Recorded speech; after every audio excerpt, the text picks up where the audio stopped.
Engaging Adolescent Readers, my Action Learning Project for ECI 521, Teaching Literature for Young Adults, by Carrie Burden.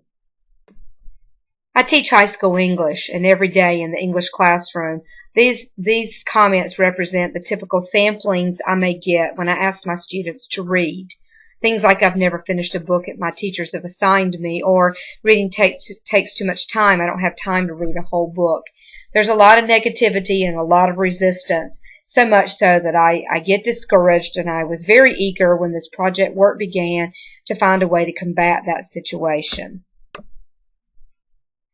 Early in my research, I discovered from the great Colleen Beers that there were three types of readers. Dormant readers, she calls them, students who say they would read, but they just don't have the time right now because their lives are very busy and reading's no fun when other things are more appealing. The uncommitted reader, who is a student who thinks they'll read in the future, the same kind of student I suspect who says they'll study when they get to college or they'll get serious when they get there. And then the unmotivated reader, the student who just plain refuses to read and assumes they're not going to enjoy it, they're going to hate it, and it's no good. And that's the kind of reader that I encounter almost every day in the classes I currently teach. So my research question that was very burning for me was, how can I motivate my students to read? And I set about looking to see what the answers might be.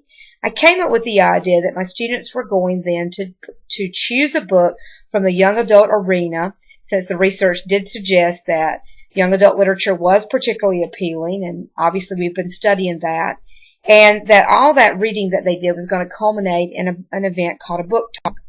Of course, I had to take them to the library first to check out a book.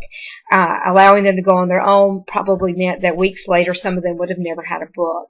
So I did have to go over with them what we were going to go to the library for and the kind of books they would be allowed to check out. I did introduce them to the phrase young adult lit, which they seemed quite open to, and gave them a few pointers on things that they might find in our library, including helping those who might want to read on a particular topic find that book.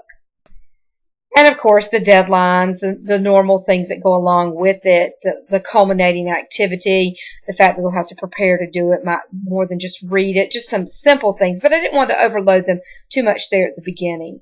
And of course, always the procedures once we get to the media center, what to do if they sit down for a few minutes, read it, think it's a dud, want to get another one, just logistical things that we teachers deal with every day.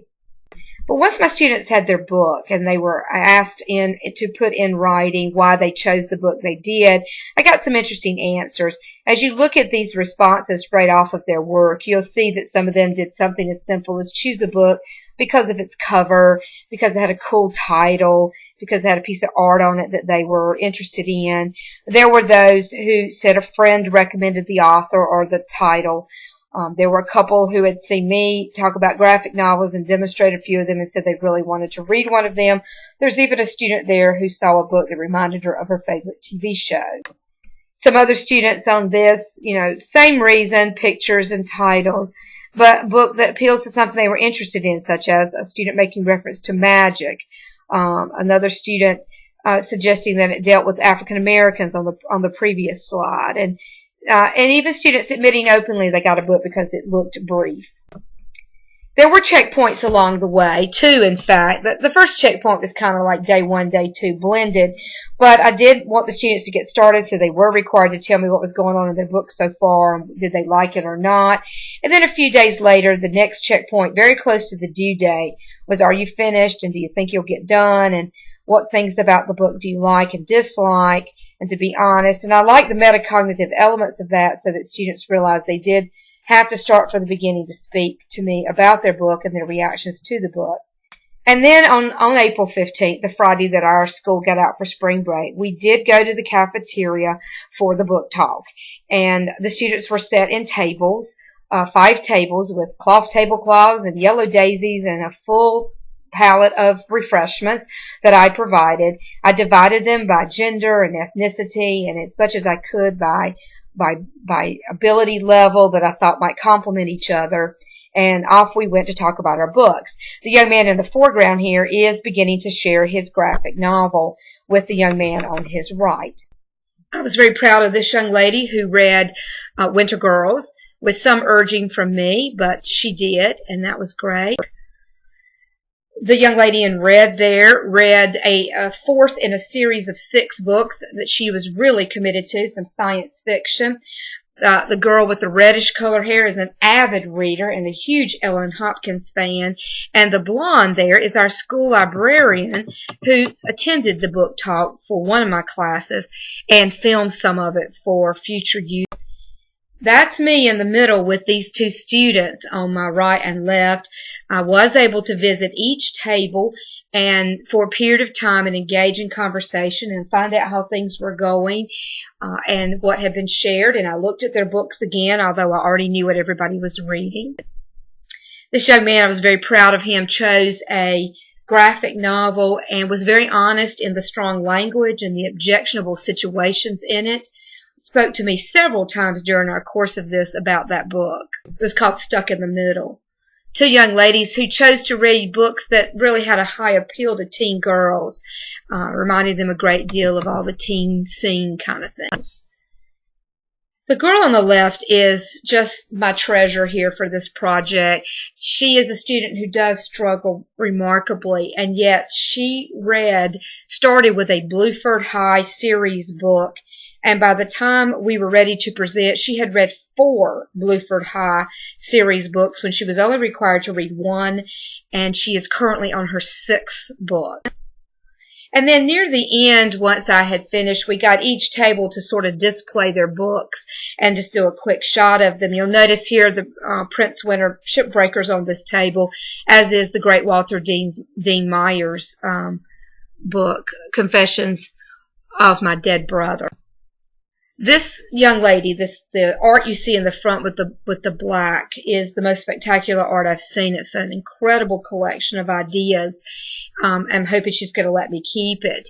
But she did the most stellar art of anyone. And then if you look closely, you will see Stolen, one of the honorees for the Prince this year.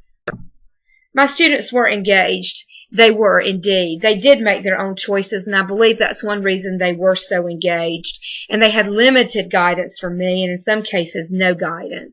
They were free to read across genres, from the nonfiction to the fiction to graphic novels. I did not do any limiting except to try to steer them away from a pure piece of nonfiction that didn't fit the pattern we'd been studying. And I did not condemn anyone for choosing an oversimplified text or a book that might have been more of a middle school level selection. I did speak to them privately about that, just simply saying you probably found that easy to read, but I honored their choices.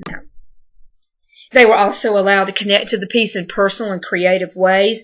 Everything from the art that they designed, obviously, to the comments that they made when they were speaking with each other, and they were asking questions of each other at the book talk that I thought were impressive.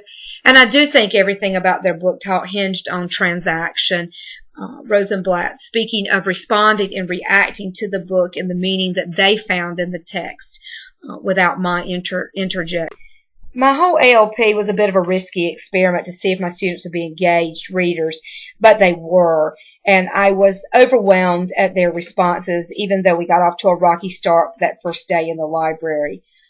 They wrote comments on their post-reflections like, I enjoyed it, it was something new to try. I think it was good because we got to pick out our own book that we liked to read, and yet it was fun and we were interested in the book. I think it was fun hearing about books without reading them myself, one student wrote. I liked seeing everyone's art and their explanation of it.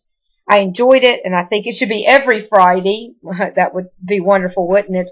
I love my book. It was definitely worth my time. Another student wrote, this is something that's a great experience because I haven't done this before, and it's a good way to talk to classmates that you usually don't talk to. It was worth it 110%. I recommend it for the upcoming sophomores.